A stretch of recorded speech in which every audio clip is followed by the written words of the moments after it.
to two of our former Captain Henry Vanderbilt chapter honorary regents who passed this last year. Dolores DeWitt Browning, who died July 10, 2016, and Mary Jane Haas, who died August 17, 2016.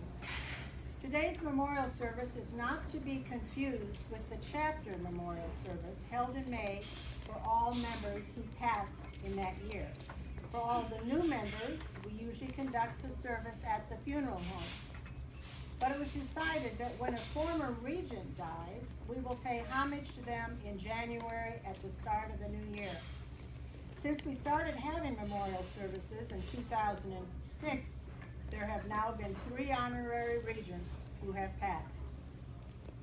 These 2 deaths have occurred and everything has changed by these events. We are painfully aware that life can never be the same again, that yesteryear is over, that our relationships, once rich, have ended. The fact that these daughters left behind a place that cannot be filled is a high tribute to these individuals. Don't cry because it's over, smile because it happened. I would like that when I call your name, that our other honorary regents come stand with us to honor Dolores Browning and Mary Jane Haas.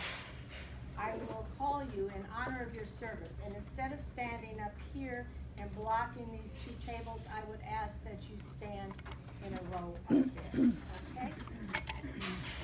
Honorary Regent Marcella Stein, who served from 1996 to 1998. Honorary Regent Mary Lou Russler, who served from 1998 to 2000. Honorary Regent Sherry Bomberger, who served from 2003 to 2006. Honorary Regent, Sherry was from 2003 to 2004. Honorary Regent Alice Borst served from 2004 to 2006. Myself, Honorary Regent Mardell Puckett, served from 2006 to 2008. Honorary Regent Rebecca Shelton, who served from 2008 to 2010, could not be here today, but sends her best wishes. Honorary Regent Barbara Harris served from 2010 to 2012, and likewise she cannot be here, but sends her best wishes. Honorary Regent Rita Dunlap, who served from 2012 to 2014.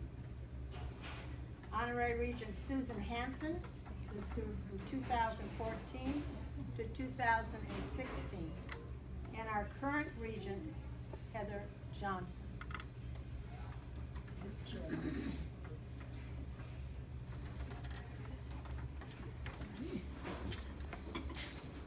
On behalf of the Captain Henry Vanderbilt chapter of the Daughters of the American Revolution, we would like to express the love of our members for our departed daughter, Mary Jane Browning Haas.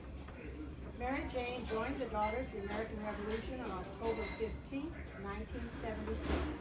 Her patriot ancestor was Captain Charles Browning from Virginia. Her national number was 613035. When she died at 80 years of age, she had been a loyal member of the National Society of Daughters of the American Revolution for 40 years. Mary Jane was a very active member in many capacities for many years. She served as chairman of the CAR, which is the Children of the American Revolution, was on the DAR Museum and Honor Roll committees. She was on the Bylaws and Ways and Means committees and served as yearbook chairman. She was on the Ethel Scott Egan Memorial Committee and served on the Centennial Jubilee Committee from 1990 to 1992. Mary Jane held 2 chapter offices, first Vice Regent from 1980 to 1982, and then served as the chapter regent from 1982 to 1984, and was voted the title of Honorary Regent until her death. During Mary Jane's term as regent in 1982 The chapter presented an American flag to the Children's Psychiatric Center that flew over the nation's capital. The chapter also helped dedicate a monument for Captain Henry Vandenberg in Vincennes, Indiana. As a regent, I am sure that Mary Jane would say to us, "Let me know in my heart when my days are through. America, America, I gave my best to you." After her death, her son, John David Haas, donated her press scrapbook to our chapter, and it is on the side table. Please take time to look at it. We no longer do a press book, which had everything with the newspaper articles in it, but instead, we now do 2 Regent scrapbooks with pictures of things that occurred during your 2 years as regent. And the regent can then keep them, or later they can be donated back to the chapter and may be stored at Willard Library. I never knew Mary Jane, but is there anyone that did who would like to share something about her with us? I saw her not too long ago, either at Walmart, I think it was Walmart, and she was a very friendly person, you know? She had Alzheimer's for like a couple of years and was in a nursing home. I saw her not real long ago. I talked to her a few years ago then. Okay, it was a few years ago. I didn't realize something that long. I didn't know her other than from when collecting dues, and I had to make my calls to go to, and we had a very nice, long conversation about her dedication and her pride in her being not only the regent of our chapter, but also as the CAR president, and she took a lot of pride in that, and was really, I guess, adamant about seeing it happen again, and maybe that's one of the reasons why I've taken on such a big task here lately. So, but she was very dedicated and very, I think it just got to the point where it was too much for her to come to meetings. Well, I'm so glad you've taken it over for her. Her picture, by the way, is up there behind this press book. She was a beautiful woman. And, I met her once at a meeting, but that was it. Did you say you knew her? Yes, I knew Mary Jane very well. We were both very active in CAR at that time. And, well, she was a very gracious and beautiful lady. We met in each other's homes. I enjoyed going to her home.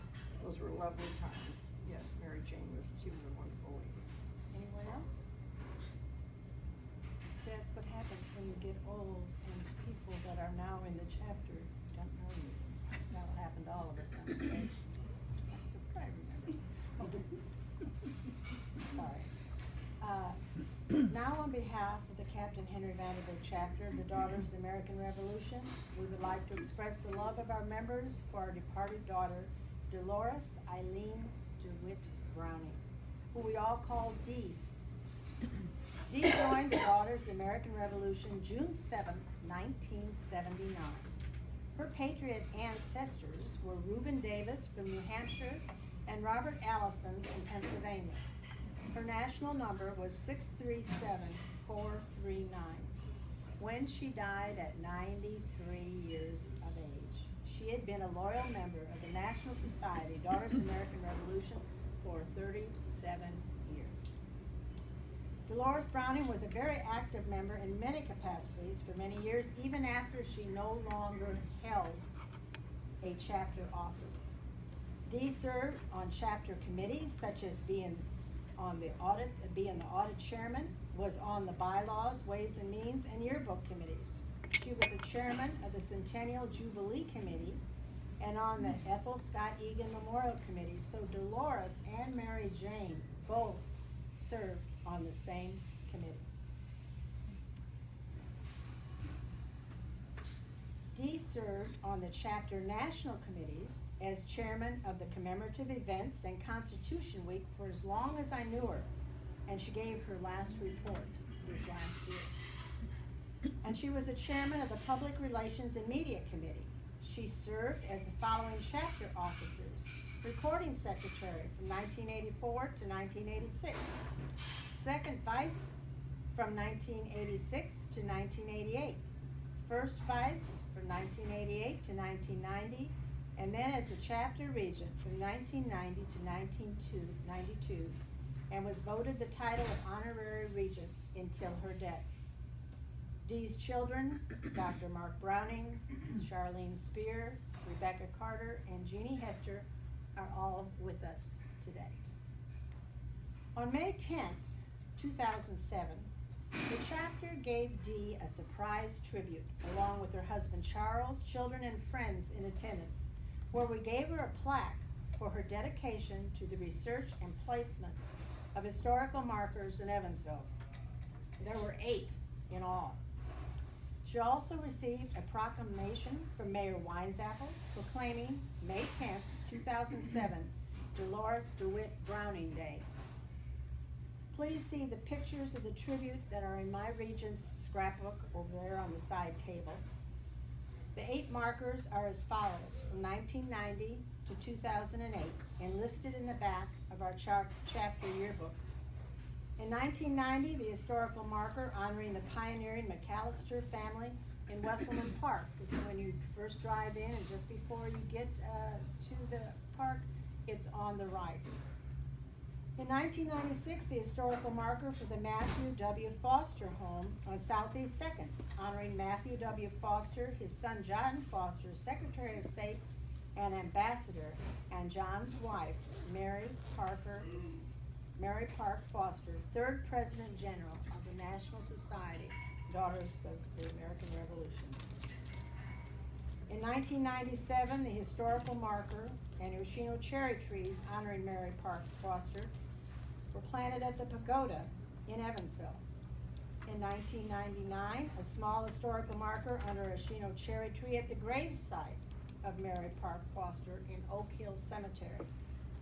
In 2000, the historical marker in front of the YWCA honoring Albion Fellows Bacon, one of the most outstanding women in the state of Indiana. In 2002, the Veterans Marker and flagpole at historic St. Peter's Episcopal Church on Southeast 1st Street, honoring all area veterans. And we have replaced the flags there before.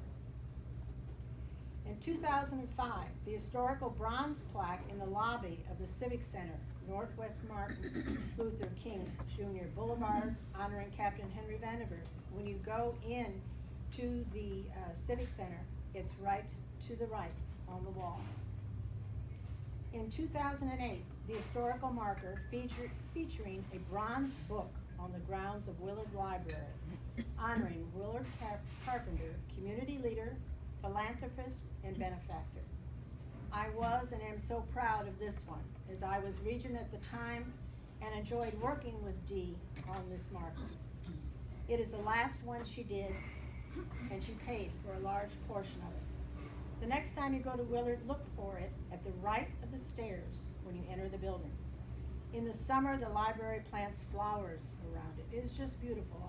Every time I go by there, I have to stop and look at it. So many years in a row, Dee dedicated her time and talents to these projects. And our regent, Heather Johnson, would like to add to what was said. A lot of the markers in Evansville, there are the ones that we know that Dee did, and then there are the ones that no one knows that Dee did.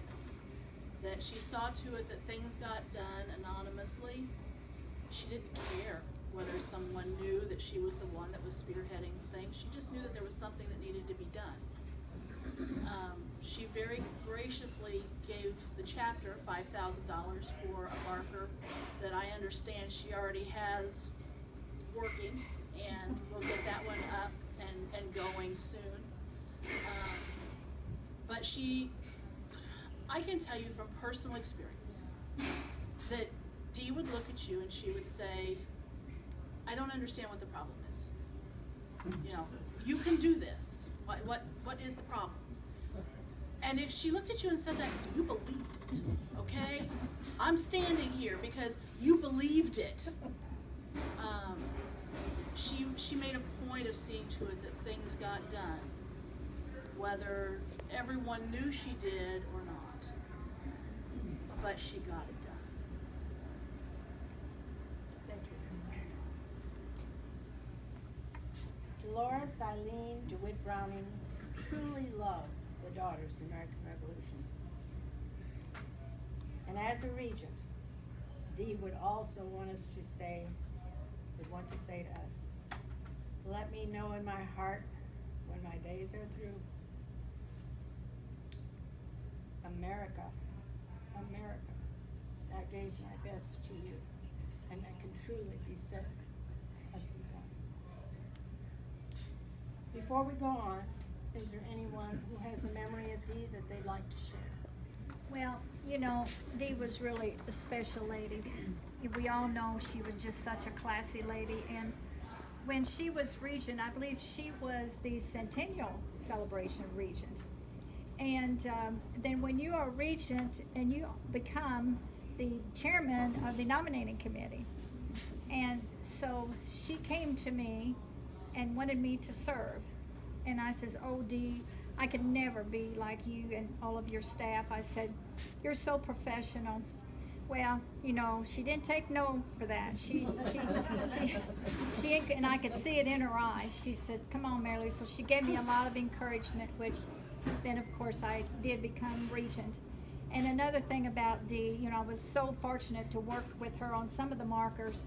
I've never seen anybody work so hard, and at her age, she was like the queen of the Energizer bunnies, because she just didn't stop. She just kept going and going, and you children you know that.